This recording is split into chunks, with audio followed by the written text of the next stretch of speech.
Aujourd'hui, tellement ça joue sur nous, c'est ce qui fait qu'aujourd'hui, il y a beaucoup d'enfants dans la rue qui n'arrivent même plus à partir à l'école. Parce que si les parents n'ont pas les moyens, on ne peut pas, si tu t'as inscrit ton enfant à l'école que tu n'as pas les moyens, ils vont le chasser pour venir à la maison. Donc c'est ce qui fait aujourd'hui que les enfants sont dans la rue, attendent de vendre, ils ne peuvent pas partir à l'école. Mais l'État nous dit aujourd'hui que école obligatoire. École obligatoire, on ne peut pas aller voler pour inscrire. Tu as vu, c'est ce qui est sur nous actuellement. Le marché est cher. Le coût de la vie, aujourd'hui, ça devient la mode. De quel mode ça s'agit? Le coût de la vie, mathématiquement. Mathématiquement, hein?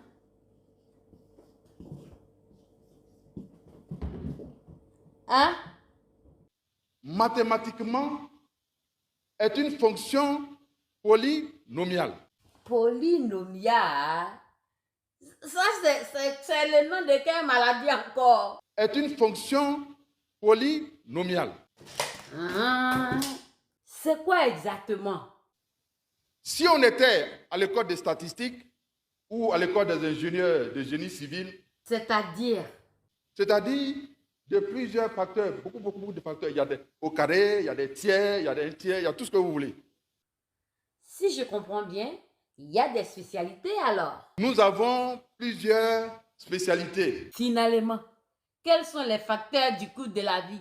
Il y a 3 facteurs essentiels dans le coût de la vie. Lesquels?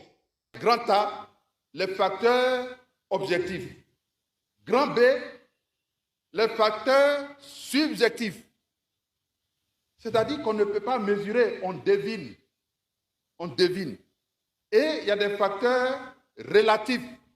Ça peut être le lieu, ça peut être Abidjan, ça peut être Korogo, ça peut être Bamako, ça peut être Conakry, ça peut être Paris, New York. Ce qui va faire la différence, ce sont les coefficients d'intérêt que vous allez affecter à chacun de ces facteurs.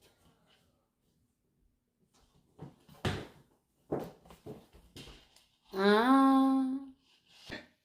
Si vous donnez un intérêt trop grand à des facteurs subjectifs, votre résultat ne sera pas le même que si vous donnez un coefficient très grand à des facteurs subjectifs ou relatifs ou objectifs. Souvent même là, c'est barre en bois pour dormir la nuit. Tellement le marché est dur.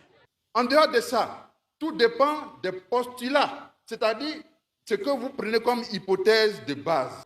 Ça veut dire quoi encore, monsieur le Premier ministre?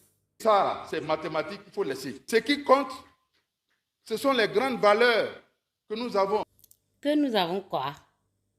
Le revenu moyen par habitant par rapport au produit intérieur brut ou au produit national brut, si vous voulez, tout ce que vous prenez, les facteurs. La Côte d'Ivoire a le coefficient, le montant le plus élevé après le Nigeria en Afrique de l'Ouest. Après le Nigeria. Je mange une fois par jour.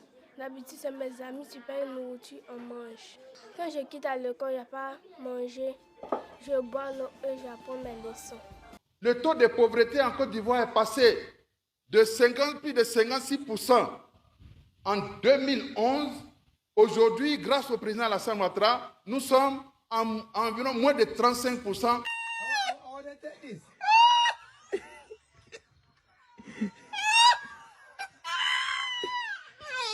Le revenu moyen des Ivoiriens a doublé de 2011 à 2023. Est-ce que j'ai bien compris? Pour Madi, c'est clair que la vie est difficile, mais il estime qu'elle serait plus supportable si le niveau du coût de la vie n'était pas son principal adversaire. Pour nous, c'est 100%. Ça a doublé. C'est-à-dire qu'on est devenu plus riche qu'avant. On se débrouille, mais souvent, quand on se réveille, on n'a pas de manger. Nous sommes là, on peut mourir dans la faim comme ça. C'est l'eau, on va vendre. On quitte à l'école aussi, souvent, il n'y a pas à manger. Quand on vient, c'est l'eau, on boit, le père s'assoit d'étudier. Quand tu m'étudies, mais ça n'arrête pas parce qu'on n'arrive pas à manger. Les parents sont pauvres, il n'y a pas l'argent, on se débrouille. Il n'y a rien. Chaque jour, on pousse, mais c'est pas facile. il faut avoir du discernement.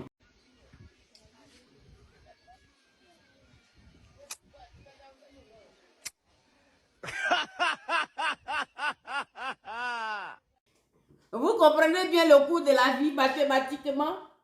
Fonction polynomiale. C'est-à-dire